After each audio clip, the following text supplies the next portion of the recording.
Hello friends, मैं doctor Indu Yadav, स्त्री एवं प्रसूति रोग विशेषज्ञ। आज हम बात कर रहे हैं अनचाहे गर्भ को हटाना कितना सुरक्षित है, कब तक इसे हटा सकते हैं, क्या कोई घरेलू नुस्खे ऐसे हैं जिन्हें इस्तेमाल करके गर्भपात किया जा सकता है, या जो दवाइयाँ आप बिना विशेषज्ञ की राय लिए ले लेते हैं उनसे क्या खतरे हो सकते हैं। और सबसे महत्वपूर्ण बात है कि क्या गर्भपात के लिए डॉक्टर से मिलना ज़रूरी है, बिना डॉक्टर की सलाह के नहीं किया जा सकता। तो आइए बात करते हैं इसके बारे में। पहला कि कब तक गर्भपात कराना सुरक्षित है। तो 7 से 9 हफ्ते तक का गर्भपात कराया जा सकता है, आसानी से हो जाता है। कानून ने भी इसका अधिकार दिया है, आप लोगों को अधिकार है कि अगर आप बच्चा नहीं रखना चाहते हैं तो गर्भपात करा सकते हैं। लेकिन क्यों करा रहे हैं, क्यों नहीं करा रहे हैं, ये जानकारी होनी चाहिए और आप डॉक्टर से पूछेंगे इसके बारे में। दूसरी बात कि क्या घरेलू नुस्खे इस्तेमाल करके हम गर्भपात करा सकते हैं, जैसे कि कच्चा पपीता खा लिया, सोंठ खा लिया, गरम मसाले खा लिए, काढ़ा बनाकर पी लिया, या कभी कभी बबूल के पत्ते उबाल कर पी लेती हैं कुछ महिलाएं। तो क्या इनका कुछ इस्तेमाल है इन सब चीज़ों में? तो देखिए, इसकी कोई प्रामाणिकता नहीं है, ऐसा कहीं नहीं लिखा हुआ है कि ये इस्तेमाल करने से गर्भपात हो जाता है।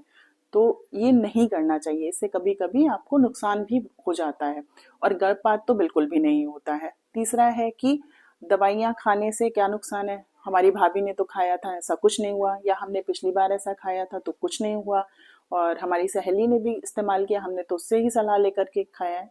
देखिए, ऐसा नहीं होता है। जैसे आप बिना हेलमेट के सड़क पर जा रहे हैं तो जरूरी नहीं कि एक्सीडेंट हो जाए, लेकिन हाँ, चांसेस तो है ना एक्सीडेंट होने के। तो आप क्या करेंगे, हेलमेट पहन कर ही जाएंगे ना, बिना हेलमेट के तो नहीं जा सकते हैं। वही वाली चीज है ये, कि आपको जब दवाई खानी है तो आप सलाह लीजिए किसी से, किसी विशेषज्ञ से सलाह लीजिए, नीम हकीम से नहीं। नीम हकीम खतराए जान वाली बात हो जाएगी इसमें। ठीक है।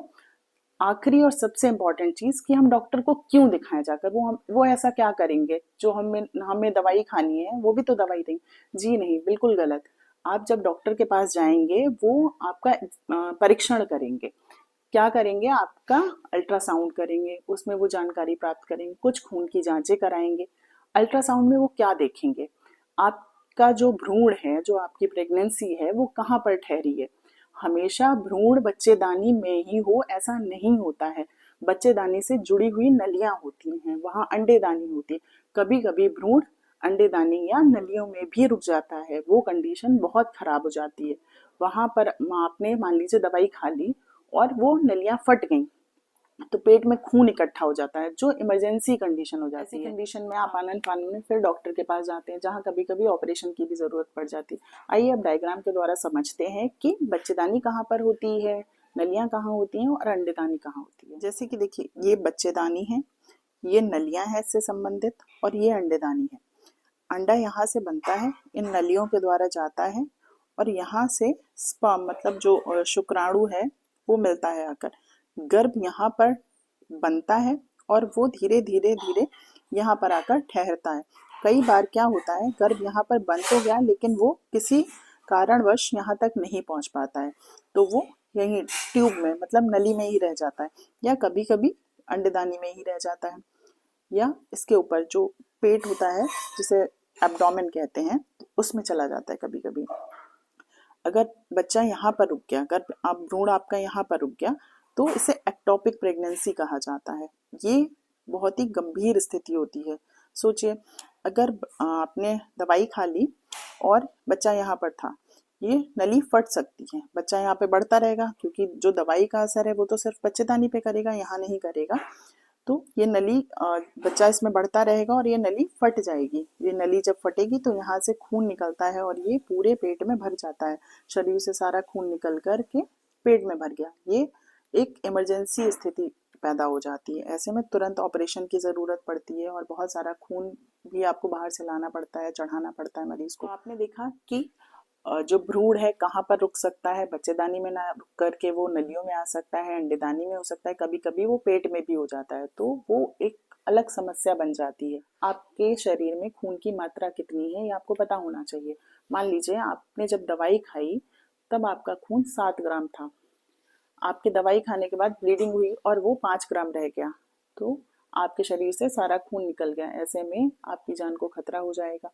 दूसरा, आपका ब्लड ग्रुप क्या है, कहीं वो निगेटिव तो नहीं है। निगेटिव ब्लड ग्रुप अपने आप में एक बड़ी समस्या है। ठीक है। तीसरा है कि आपका थायराइड कितना है, शुगर क्या चल रही है, कहीं ये गड़बड़ तो नहीं है। ये सारी जांचें आपके डॉक्टर आपको करवाएंगे। तो देखिए, बिना डॉक्टर की सलाह के आप लोग ये दवाइयाँ मत खाइए, आपकी जान को खतरा हो सकता है। इस दवाई को खाने से जो जो नुकसान हो सकते हैं वो मैंने आपको बता दिए हैं। दूसरा एक बहुत इंपॉर्टेंट है कि कई बार दवाई खा ली, निकल भी गया सारा, लेकिन कुछ कण जो होते हैं वो बच्चेदानी से चिपक कर रह जाते हैं, जिसकी वजह से लगातार खून चलता महीनों तक चलता रहता है। फिर आप कहीं जाकर सफाई करा लेते हैं, वो भी किसी विशेषज्ञ से नहीं कराई, आपने किसी से भी करा ली। ऐसी स्थिति में आपके शरीर में जहर फैल सकता है। जो औजारों के द्वारा सफाई होती है उसमें जहर फैलने की संभावना होती है। तो प्लीज ऐसी गलतियां ना करें और अपनी जान के साथ खिलवाड़ ना करें। तो फ्रेंड्स, आशा करती हूँ कि आप लोग ऐसी गलती नहीं करेंगे और इस वीडियो से कुछ ना कुछ सीख जरूर लेंगे। धन्यवाद।